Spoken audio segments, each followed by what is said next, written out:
मी ज्यावेळी 11वीत शिकत होतो त्यावेळी पेपर कटिंग मध्ये एक छोटीशी बातमी आली जॉईन मर्चंट नेव्ही. आणि याच्या माझ्या मर्चंट नेव्हीची पार्श्वभूमी अशी काही नाहीये. माझ्या गावात सुद्धा अजून सुद्धा कोणी.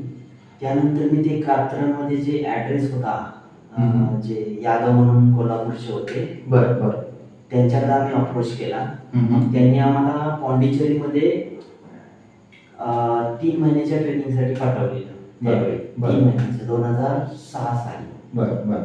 पण त्यावेळी असं कळालं की त्या इन्स्टिट्यूटचा रजिस्टर नंबर नाहीये, डीजी अप्रूव्ड नाहीये. मग त्यानंतर त्या कोल्हापूरच्या यादव बरोबर आम्ही थोडा वाद झाला की इथं हे नाहीये, आम्हाला फसवल्यासारखं झालेलं आहे. मग त्यांनी आम्हाला मग IIM मध्ये नेक्स्ट बॅचच्या IIM मध्ये आम्हाला ऍडमिशन करून दिले.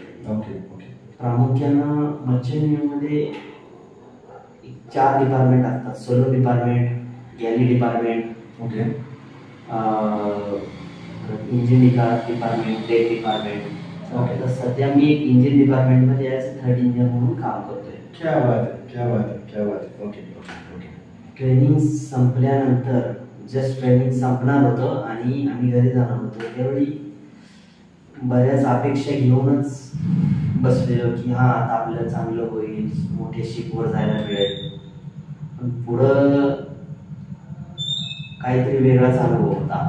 5-6 महिने लागले CDC यायला हातामध्ये. डिसेंबर मध्ये मला CDC आली. त्यानंतर मग माझा खरा प्रवास चालू झाला. छोट्या बार्जमध्ये काम करत 1-2 वर्ष. त्या छोट्या बार्ज असतात ज्या 500 GRTच्या असतात, 1000 GRTच्या छोट्या असतात, जिथं फक्त 3 ते 4च माणसं असतात. एक इंजिन मध्ये असतो, एक हेल्प्समॅन म्हणून असतो, एक जेवण करणार असतो.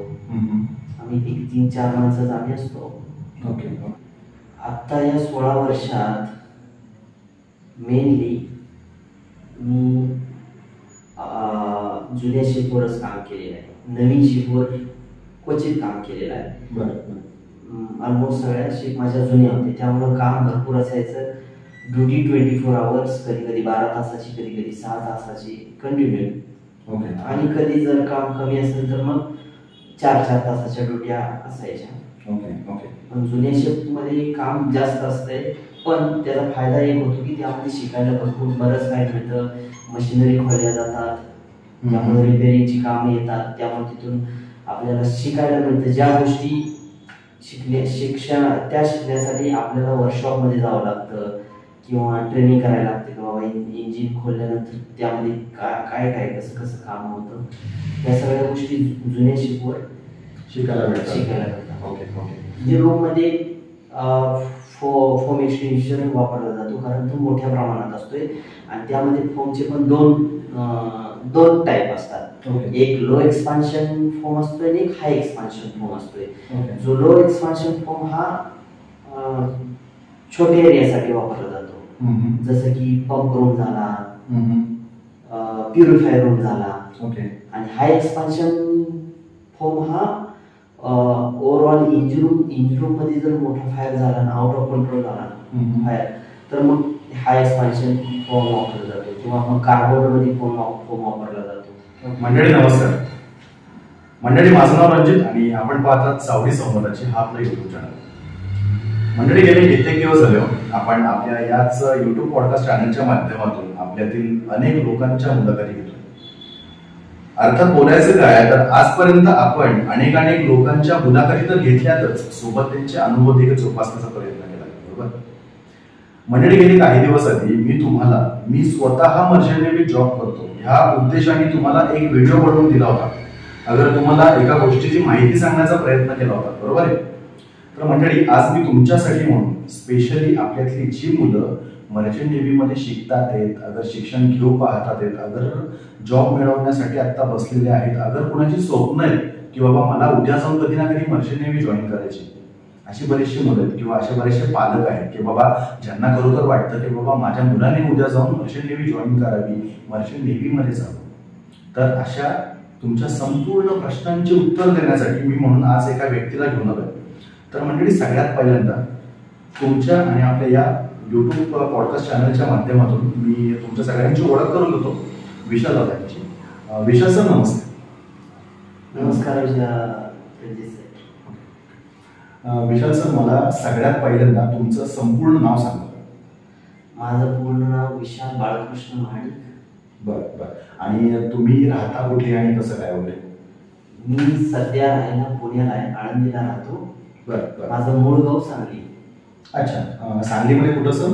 विट्याला माझं मूळ गाव विटा आहे. अच्छा, Vita. Okay okay okay. Vishal sir, मला प्रामुख्याने हा प्रश्न विचारायचा सगळ्यात पहिल्यांदा, कारण ऑब्व्हियसली आपला हा व्हिडिओ पाहणारे बरेचसे असे मुलं आहेत की बाबा ज्यांना सुरुवात करायची मर्चंट नेव्ही बद्दलची, तर त्यांना सुरुवातीपासून सगळे उत्तर पाहिजे असतात, बरोबर? तर माझा सगळ्यात पहिला प्रश्न तुमच्याकडे हा आहे की तुम्ही मर्चंट नेव्हीमध्ये ऑफिस करतात. आम्हाला सगळ्यांना माहिती की बाबा तुम्ही मर्चंट नेव्हीमध्ये चांगल्या हुद्द्यावरती कामाला आहात, तुम्ही इंजिनियर आहात, तुम्ही त्याबद्दलचं बरंचसं नॉलेज वगैरे घेतलेलं आहे. तर मला हा प्रश्न प्रामुख्याने विचारायचा आहे की तुम्ही मर्चंट नेव्हीचं शिक्षण हे नेमकं कुठं घेतलं आणि किती साली तुमचं शिक्षण झालं? माझं मर्चंट नेव्हीचं शिक्षण 2007 साली चेन्नईला IMA मध्ये झालेलं, ॲज अ जीपी रेटिंग म्हणून. Okay okay. विशाल सर, मला सांगा, आता एक माझ्याबद्दल वैयक्तिक सांगायचं झालं तर माझी मर्चंट नेव्हीची सुरुवात ही माझ्या मोठ्या बंधुराजांमुळे. म्हणजे माझा जो सख्खा मोठा भाऊ आहे ते पहिल्यांदा मर्चंट नेव्ही त्यांनी जॉईन केली. त्यांना मर्चंट नेव्हीचा एक चांगला अनुभव आला. त्यानंतर मला त्यांच्याकडे प्रेरणा भेटली आणि मी त्यानंतर मर्चंट नेव्ही जॉईन केली. हा एक माझा बॅकग्राऊंड होता. मला खास करून तुम्हाला विचारायचं आहे की तुमचा बॅकग्राऊंड नेमका काय, किंवा तुम्ही मर्चंट नेव्ही जॉईन करावी असं तुम्हाला कधी वाटलं आणि अशी प्रेरणा तुम्हाला नेमकी कुणाकडून मिळाली?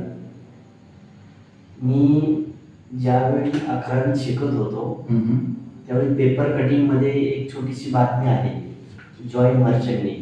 बर बर. आणि याच्या माझ्या मर्चंट नेव्हीची पार्श्वभूमी अशी काही नाहीये. बर बर बर. माझ्या गावात सुद्धा अजून सुद्धा कोणी मर्चंट नेव्हीला नाहीये. Okay okay.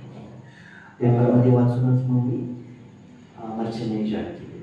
ओके, म्हणजे पेपरमध्ये जे कात्रज आलं तुम्ही पाहून मग इन्स्टिट्यूटला वगैरे गेलात आणि बाकी सगळ्या गोष्टी केल्या. Okay okay. विशाल सर, आता जसं तुम्ही बोललात की बाबा तुम्ही पेपरमधनं कात्रज पाहिलं, त्यानंतर इन्स्टिट्यूटपर्यंत पोहोचलात, तुमचं ॲडमिशन केलं, तुमचा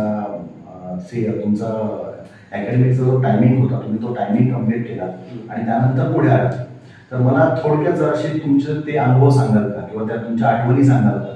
कारण आता नॉर्मली बघायला गेलं तर आता जसं आपल्या आजूबाजूला बऱ्याचशा मर्चंट नेव्हीच्या अकॅडमी आहेत, बरेचसे एजंट आहेत, बऱ्याचशा कंपन्या आहेत, त्यातल्या त्यात सगळ्यात महत्त्वाचं बरेचसे फ्रॉड लोक सुद्धा आहेत.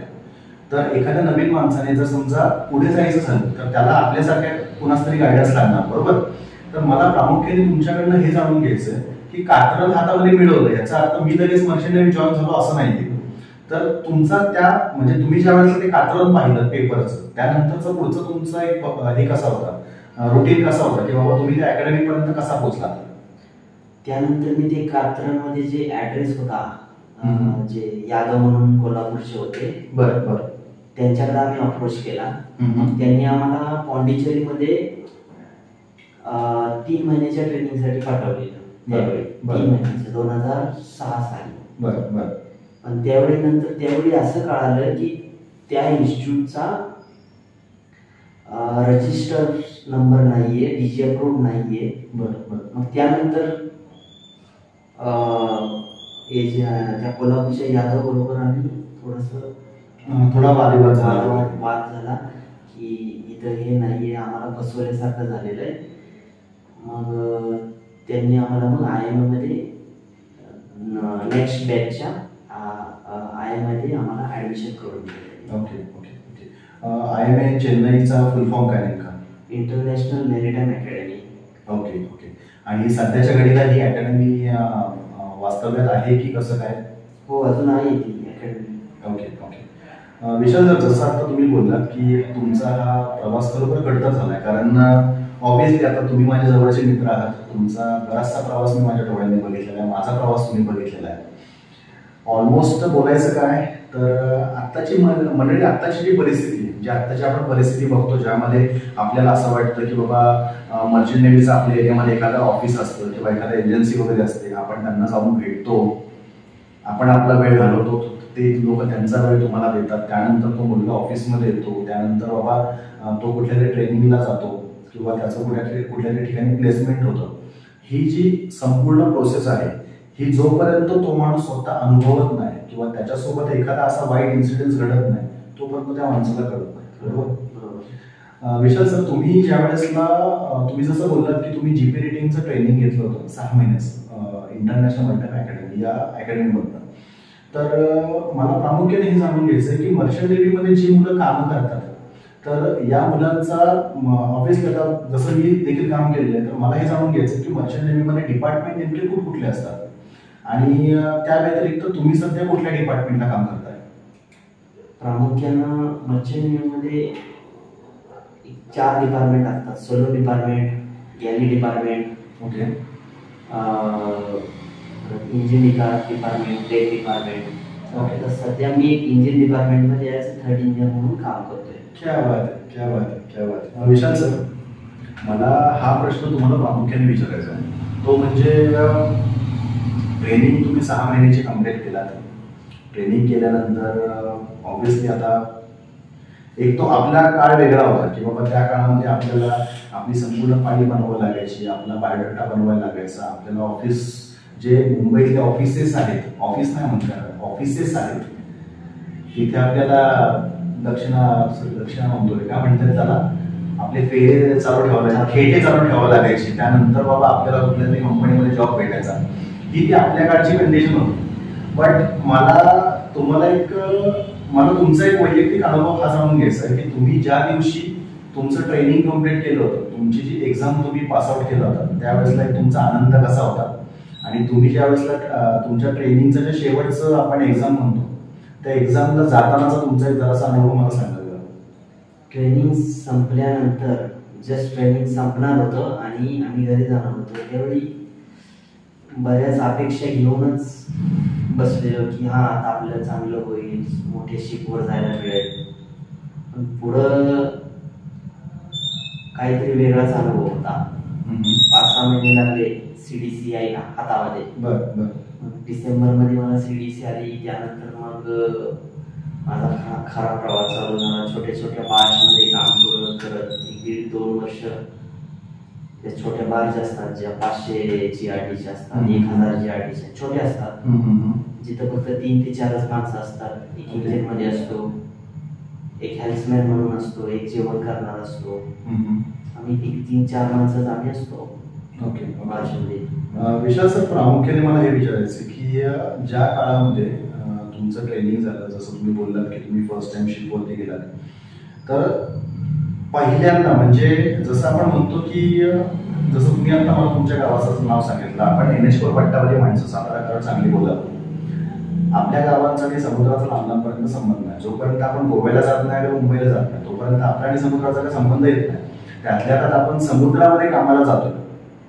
अशातच तुम्ही पहिल्यांदा नोकरीसाठी म्हणून समुद्रामध्ये उतरताय, त्यावेळेसचा तुमचा अनुभव कसा होता आणि त्यावेळेसला तुमच्या मनामध्ये भीती होती की कुतूहल होतं, नेमकं काय?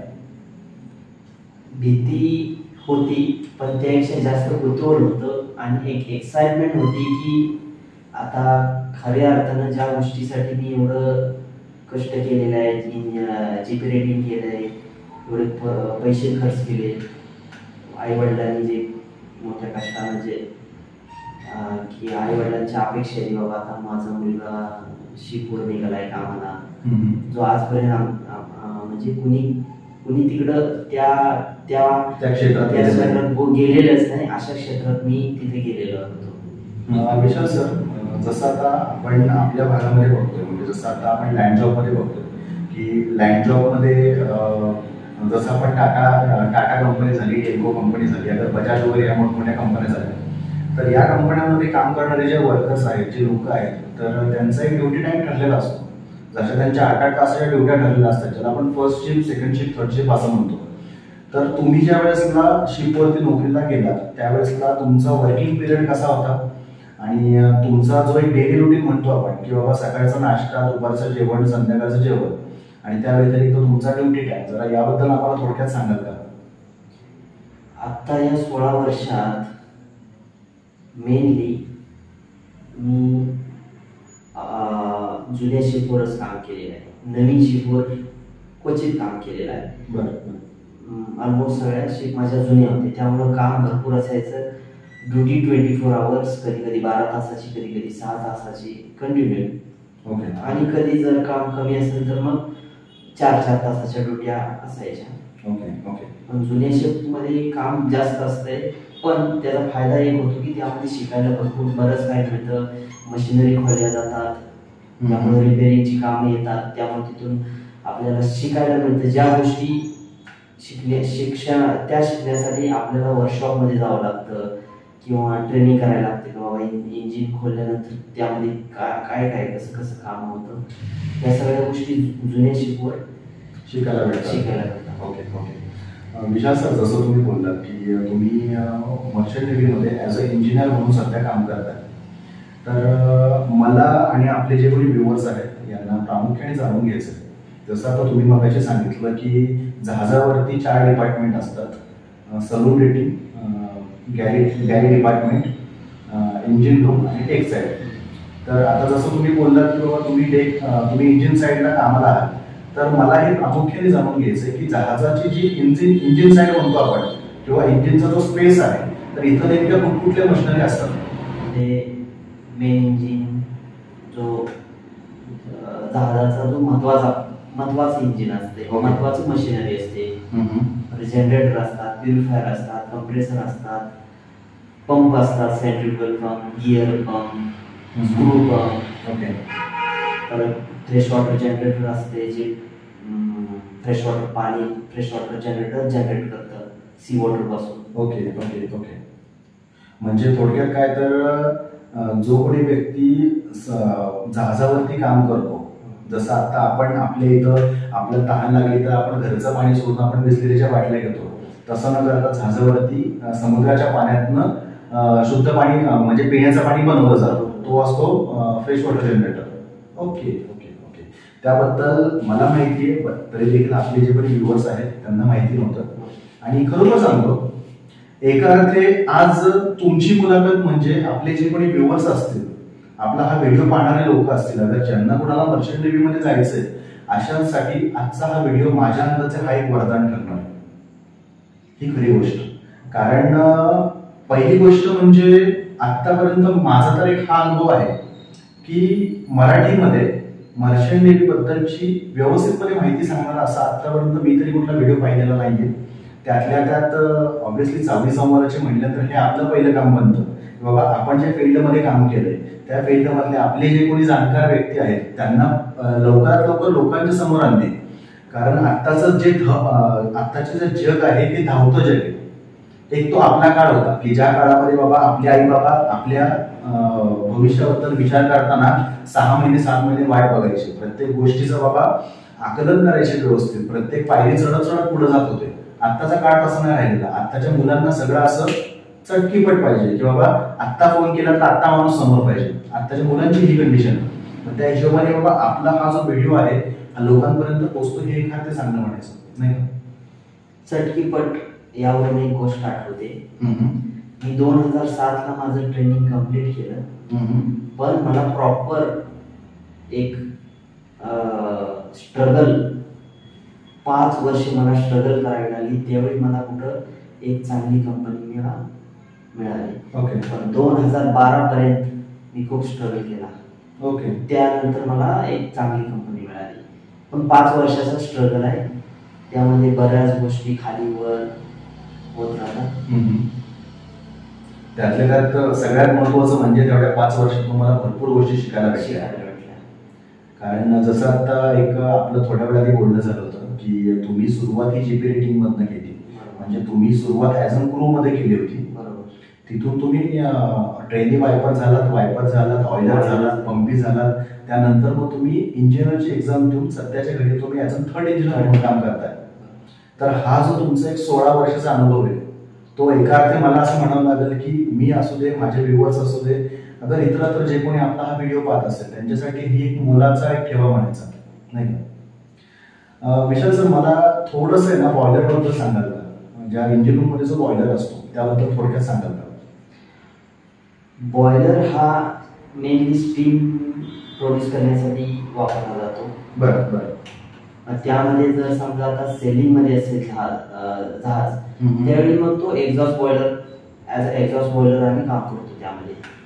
एक्झॉस्ट बॉयलर म्हणजे जे मेन इंजिन मधून जे एक्झॉस्ट निघतो त्यावर तो बॉयलर काम करतो. आणि ज्यावेळी शिप अँकर मध्ये असते किंवा सेफ्टीवर असते त्यावेळी तो आम्ही त्यावेळी तिथे एक मोटर असते, त्या मोटरवर फ्यूल जाळून स्टीम तयार करतो. जी स्टीम आपल्याला फ्यूल ऑइल हिटिंगसाठी कामाला येतं, आपल्या आंघोळीला गरम पाण्यासाठी कामाला येतं, बाकीच्या हिटिंगसाठी ज्या वेगवेगळ्या टँक असतात फ्यूल, जसं जहाजावरती सेंट्रल एसी वगैरे असतात.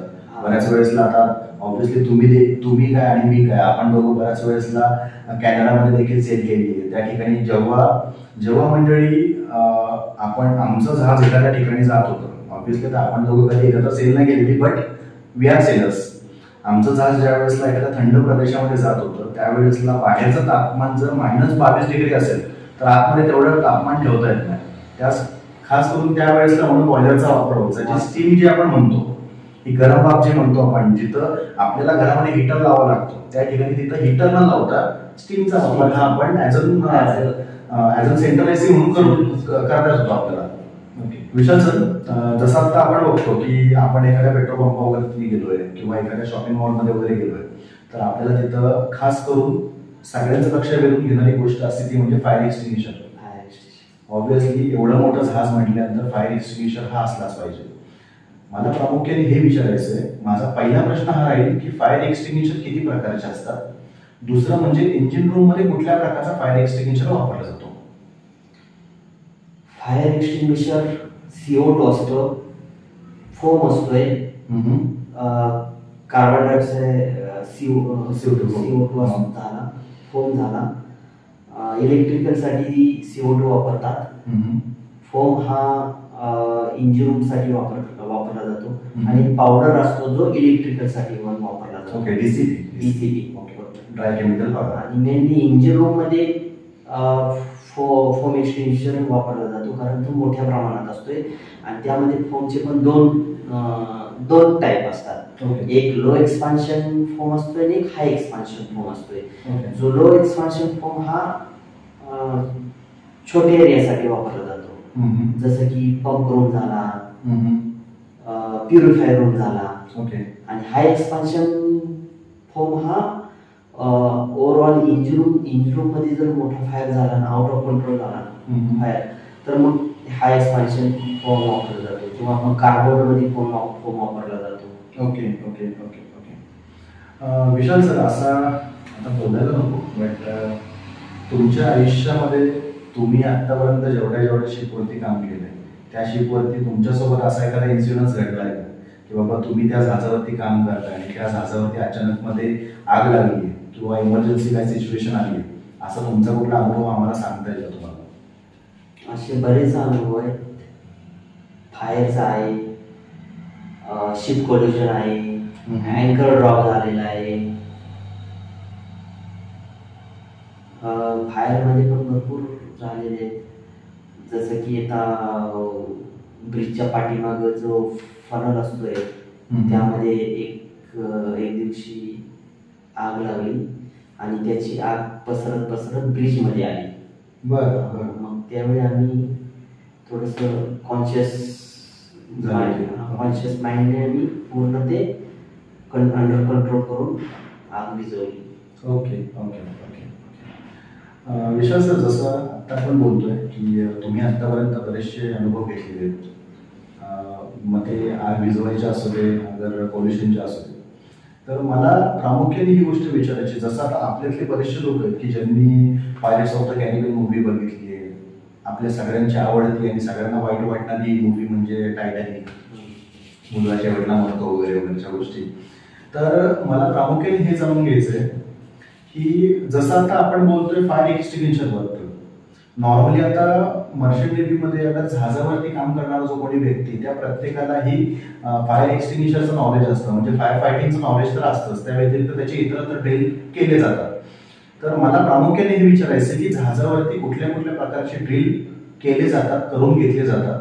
अगर हे जे ड्रिल करतात म्हणजे हे जे प्रॅक्टिस करतात, तर याचा टायमिंग जहाजावरती नेमका कसा असतो? प्रामुख्यानं बोटीवर ड्रिल हा बोट ड्रिल केला जातो, फायर ड्रिल केला जातो, ऑइल स्पिल ड्रिल केला जातो, पायरसीचा ड्रिल केला जातो. आणि यात प्रामुख्यानं फायर ड्रिल आणि बोट ड्रिल हा वीकली हा कंपल्सरी ठेवावा लागतो, कारण ह्या गोष्टी फंडामेंटलमध्ये येतात. जसं की फायर ड्रिल झालं, बोट ड्रिल झालं, अबंडंट शिप करायचं झालं तर बोट ड्रिल करावी लागते. जर समजा ऑइल टँकरवर ऑइल जर समजा स्पिल ऑइल ओव्हरफ्लो झालं कुठं, तर त्यावेळी ऑइल स्पिल ड्रिल हे खूप महत्त्वाचे असते. Okay okay. परत पायरसी अटॅक झाला तर त्यावेळी काय करायचं, त्यावेळी सिटाडेलमध्ये कसं एंटर करायचं, कोणता सिग्नल द्यायचा, या गोष्टीसाठी मग ते प्रॉपर ड्रिल करायला लागतात. परत जर मेडिकली काही इन्सिडेंट झाला तर हेलिकॉप्टर ड्रिल पण असते. त्याबद्दल मी कधी अनुभवलेलं नाहीये, पण क्लासमध्ये शिकलेलो वगैरे. विशाल सर, एक शब्द तुमच्याकडे निघाला आता, तो शब्द जे कोणी आपले मर्चंट नेव्हीमध्ये काम करणारे आहेत, अगर आपला हा व्हिडिओ बघत असतील त्यांना त्या शब्दाबद्दलची जाण आहे, तो म्हणजे सिटाडेल. आपल्यातले असे क्वचित लोक आहेत की ज्या लोकांनी कॅप्टन फिलिप्स नावाचा एक हॉलिवूड मूवी बघितला असेल, की ज्यामध्ये मर्स अलाबामा नावाचं जहाज होतं, ते सोमालियन पायरेसीच्या एरियामध्ये गेलं, तिथल्या पायरेसीने ते जहाज कॅप्चर केलं. त्यानंतर त्या जहाजावरचा जो क्रू आहे ते सगळेजण कुठं लपून बसले, त्या ठिकाणाला म्हटलं जातं सिटाडेल. तर प्रामुख्याने आता ही गोष्ट खूप आतली आहे, म्हणजे जसं एक म्हणतो आपण की प्रायव्हसी म्हणायची, बट मूळ मुद्दा असा आहे की सिटाडेल हा जो शब्द वापरला जातो हा एक बंद खोली असते त्याला वापरला जातो. ती बंद खोली जहाजावरती इंजिन रूम मध्ये असते, फॉरवर्डला असते, अगर जहाजाच्या मधोमध जिथं आपण बालास्ट टँक वगैरे असतात तिथं असते, बरोबर. मला हे तुम्हाला विचारून घ्यायचंय की आतापर्यंतचा तुमचा असा एखादा इन्सिडेंट आहे का ऍज अ सिटाडेल, की बाबा पायरेसी अटॅक झालाय आणि असं काय झालंय वगैरे? नाही, आजपर्यंत याचा माझ्या बोटीवर नाही झालेला.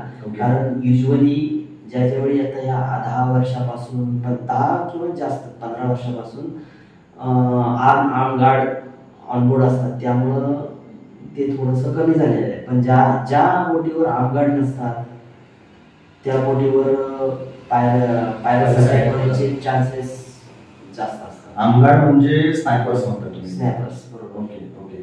मग आपलं जहाज जर समजा एखाद्या ठिकाणी जाणार असेल तर त्या ठिकाणी म्हणजे अगर समजा एक उदाहरण द्यायचं झालं की बाबा भारतातनं आपण अमेरिकेला चाललोय, तर मग त्यावेळेसला जर समजा आपण त्या पायरेसी एरियातून जर जाणार असतो तर आपल्या जहाजाला आर्म गार्ड पुरवण्याचं काम करतो पण नेमकं भारतीय सैन्य करतं की अमेरिकेचं, असं काय असतं त्यामध्ये? ते ब्रिटिश एजन्सी आहे, ते सगळं करते. त्यामध्ये मल्टीनॅशनल क्रू असतात, इंडियाचे रिटायर आर्मी पर्सन असतात, तर बाकी युरोपियन कंट्रीचे असतात. Okay okay. नेपाळचे रिटायर आर्मी पर्सन असतात. Okay okay. ते लोक ॲज अ आर्म गार्ड म्हणून ते त्या एजन्सीच्या थ्रू शिपवर असतात. Starting point two end point तो एक ठराविक एक एरिया आहे, त्या पॉईंटमध्ये ते लोक येतात आणि तो एरिया संपला की ते तिथून निघून जातात. ओके. विशाल सर, प्रामुख्याने हा मला प्रश्न विचारायचा आहे, तो म्हणजे जहाजाचे प्रकार कुठले कुठले? जहाजाचे प्रकार बरेच आहेत, जसे की बल्क कॅरियर आहे. बल्क कॅरियरमध्ये पण गिअरलेस बल्क कॅरियर असते, गिअरवाला असते. परत bulk carrier plus roro ship असते. टँकर असते, प्रोडक्ट टँकर असते, केमिकल टँकर असते, पॅसेंजर शिप असते. विशाल सर, थोडासा मी तुम्हाला कौटुंबिक प्रश्न विचारतो. ऑब्व्हियसली आता मर्चंट नेव्ही म्हटल्यानंतर प्रत्येकाला वाटतं की बाबा पैसा भरपूर असतो. मर्चंट नेव्ही म्हटल्यानंतर पैसा भरपूर, मर्चंट नेव्ही म्हटल्यानंतर जग फिरता येतं, मर्चंट नेव्ही म्हटल्यानंतर नवीन लोकांच्या ओळखी होतात. बट मर्चंट नेव्हीचा सगळ्यात मोठा मायनस पॉईंट तो म्हणजे फॅमिली लाईफ नाही. मीच काय आपल्यासारखे असे अनेक लोक असतील की जे लोक होमसिक असतात. होमसिकचा अर्थ असा झाला की बाबा त्या माणसाला घरापासून थोडा वेळ लांब गेलं की लगेच आईबाबांची जवळच्या माणसांची आठवण यायला सुरुवात होते. तर एक मला तुमच्या आयुष्यातला असा क्षण सांगा, ऑब्विसली तो तुमच्या आयुष्यातला पहिला वेळ असू शकते, अगर काही काळानंतरची वेळ असू शकते की बाबा लगीन झाले, मुलं वगैरे झाली. तर ज्या वेळेसला तुम्ही घरातनं निघता जहाजावरती बोटीवरती कामाला जाण्यासाठी म्हणून, तर त्यावेळेसला मनामध्ये नेमकं काय चाललेलं असतं? ज्यावेळी कौटुंबिक गोष्ट येते त्यावेळी थोडंसं वाईट वाटतं, कारण मुलाबाळांना सोडून जायला लागतंय. पण त्याच्या अगोदर ज्यावेळी मी सुरुवातीची काही वर्ष काम केलं त्यावेळी मला खूप आनंद वाटत होता, कारण एक्साइटमेंट होती की आता काम करायचं आहे, आपल्याला फिरायला मिळणार नाही. त्यावेळी एन्जॉयमेंट वाटत होती. पण ज्यावेळी मी कौटुंबिक आयुष्य माझं चालू झालं, मग त्यावेळी परिस्थिती हळूहळू जशी बदलत गेली. कारण कुटुंबाला वेळ देणं पण गरजेचं आहे, शिकवून जाणं पण गरजेचं आहे. कारण शिकवून नाही गेलो तर मग, कारण आता ॲज अ सीफेअर आमच्याकडे दुसरा कुठला ऑप्शन नाही नोकरीसाठी, व्यवसायासाठी. बरोबर बरोबर. मग थोडंसं कौटुंबिक जीवन आलं की मग थोडंसं अडथळा येतो, थोडंसं सॅक्रिफाईस करावं लागतं. मग थोडंसं वाईट वाटतं की आता शिकवर जायची वेळ आली, आता परत कधी यायचं. Okay okay. विशाल सर, सगळ्यात महत्त्वाचा मुद्दा, जसं आत्ता आपलं बोलणं झालं की जहाजावर नोकरीला जायचं म्हणजे आपल्याला आपल्या फॅमिलीपासून लांब राहायचं. ऑब्व्हियसली फॅमिलीपासून लांब राहायचं, त्यात त्या जहाजावरती 20-22 लोक असतात. असं असताना दरवेळेस कोणी असू दे, प्रत्येकाला आपल्या मागची आठवण येते, आपल्या मागं आपल्या आई बाबांची, मुलावाड्यांची वगैरे आठवण येते. अशा वेळेसला आपण एकटे पडलेलो असतो. हा एकटेपणा दूर करण्यासाठी म्हणून जहाजावरती विरंगुळा म्हणून काय काय गोष्टी असतात? जहाजावर विरंगुळा म्हणून असतात गोष्टी, जसे की पिंग पॉंग खेळले जातात, कॅरम खेळले जातात. बाकी जर समजा मोठा टँकर असेल तर क्रिकेट खेळलं जातं बऱ्याच ठिकाणी. बोट किंवा स्टार बोर्डला ज्या ठिकाणी जिथं थोडीशी मोकळी जागा असते तिथं क्रिकेट खेळलं जातं. मी बऱ्याच वेळा क्रिकेट खेळलेलो आहे. Okay okay. बाकी शनिवारी विरंगुळा म्हणून शनिवारी किंवा रविवारी पार्टी ठेवली जाते, थोडंसं माइंड फ्रेश होतं. आठवडाभर थोडंसं काम करून लोक थकलेले असतात, मग शनिवार रविवारी मग तो as per captain instruction party ठेवली जाते, थोडंसं विरंगुळा होतो. ओके. विशालचा सगळ्यात महत्त्वाचा प्रश्न, हा प्रश्न आपला व्हिडिओ पाहून जे कोणी पालक उद्या जाऊन तुम्हाला अगर इतर कुठल्या इन्स्टिट्यूटला, अगर कुठल्या एजंटला वगैरे कॉन्टॅक्ट करून आपल्या मुलाला मर्चंट नेव्ही धाडायचं म्हणतात, त्यांच्यासाठी म्हणून असणार. बऱ्याचशा लोकांनी pilots of the Caribbean movie बघितली. लोकांना तसं बघितल्यानंतर असं वाटतं की मर्चंट नेव्हीत काम करणारा माणूस म्हणजे कट्टर बेवडा. त्या माणसाच्या हातामध्ये पैसा भरपूर म्हटल्यानंतर तो कुणाला जुमानणार नाही. ड्रग्स वगैरे करणारा माणूस किंवा त्या माणसाला बाहेरचा नाद वगैरे. तर अशा ज्या गोष्टी आहेत, तर मला फक्त हे विचारून घ्यायचं तुम्हाला की अजूनही जुन्या काळासारखं त्या गोष्टी शिकवती घालतात का? नाही, मी पूर्ण शाकाहारी आहे. मी अंडसुद्धा खात नाही, दारू पीत नाही आहे, कोणतेही ड्रग्स करत नाही, सिगरेट पीत नाही, तंबाखू खात नाही. मला कसलंही व्यसन नाही, तरी पण मी काम करतोय. मला तर आजपर्यंत कधीच अडचण आली नाही या गोष्टींची की मला दारूच प्यायला लागेल तरच मी शिकवर जिवंत राहू शकतोय, असं नाही. Okay okay okay. आपलं स्वतःवर थोडं कंट्रोल असेल तर करू शकतो. आणि सेकंडली मंडळी, मी तुम्हाला माझ्याकडून म्हणून एक गोष्ट सांगतो. एक तो जुना काळ होता बरं का. जुना काळ म्हणजे तो पण कधीचा की आमच्या बाबाच्या वयाचे आहेत, आपले वडील ज्या वयाचे आहेत त्यांचा जो काळ म्हणजे एक अराउंड 1972 ते 78चा एक टायमिंग होता, 1980 पर्यंतचा एक टायमिंग होता की त्या टायमिंगला जे जुने सीफेरर्स होते, जसं आपण मर्चंट नेव्हीमध्ये कामाला जाणारा माणूस त्याला बऱ्याच नावाने ओळखलं जातं. त्याला हेल्पमॅन म्हणून ओळखलं जातं, त्याला सीमॅन म्हणून ओळखतात, त्याला सीफेरर म्हणून ओळखलं जातं. तर हे जे सीफेरर्स आहेत त्या काळामध्ये प्रत्येक कंपनीकडून आता या माणसाचा विरंगुळा व्हावा ह्या दृष्टिकोनातून म्हणून त्याला थोडीफार का होईना पण दिली जात होती. पण त्यावेळेसच्या लोकांनी त्या गोष्टीचा एक गैरवापर असा केला की ते लोक अगदी टूर होऊन बसायचे. त्यातनं बरेचसे इन्सिडेंट्स घडलेले की बाबा 4 लोकांमध्ये भांडणं होणं, त्यातनं एका दुसरा बाबा जहाजावरनं खाली पडणं, अगर बाबा इतर काय काय गोष्टी. तर 2005 सालापासून ते आज तागायत जेवढ्या सुद्धा मर्चंट नेव्हीच्या अंडर कंपन्या चालतात त्या सगळ्या कंपन्यांनी एक डिसिजन असा घेतलाय की आपण आपल्या जहाजावरती ड्रग्स अँड अल्कोहोल पॉलिसी लागू करायची. ड्रग्स अँड अल्कोहोल पॉलिसी म्हणजे काय ते समजून घ्या. त्या जहाजावरती दारू, गांजा, ड्रग्स ह्या कुठल्याही प्रकारांचं सेवन होणार नाही अगर ती गोष्ट जहाजावर दिली जाणार नाही. अगर एखादा माणूस जर समजा ती गोष्ट करत असेल तर त्या माणसाला ऑन द स्पॉट स्टॅम्प दिला जाईल, तोही ब्लॅक स्टॅम्प. त्याचे डॉक्युमेंट जमा करून घेतले जातील आणि त्याला कायमचा घरी पाठवला जाईल. मग भविष्यामध्ये त्याचा आणि मर्चंट नेव्हीचा काय संबंध नसणार, ही अशी गोष्ट. हे पहिलं. आणि दुसरं म्हणजे जे मी बोललो की बाबा बाहेरचे नाद, तर एक तो काळ होता की बाबा त्या काळामध्ये सगळ्या काही गोष्टी लिगल होत्या वगैरे वगैरे. बट सध्याचा काळ असा झालाय की प्रत्येक कंपनीला, मर्चंट नेव्ही ही प्रायव्हेट आहे, मर्चंट म्हणजे व्यापारी, प्रत्येक कंपनीला असं वाटतं की बाबा माझा जो क्रू आहे, माझा जो क्रू मेंबर आहे, माझ्या कंपनीत कामाला असलेला जो एम्प्लॉई आहे त्यांनी नेहमी तंदुरुस्त राहावं. फक्त ह्या कारणामुळे म्हणून मर्चंट नेव्हीमध्ये ड्रग्स अँड अल्कोहोल विथ बाहेरचा नाद या सगळ्या गोष्टी बॅन केलेल्या आहेत.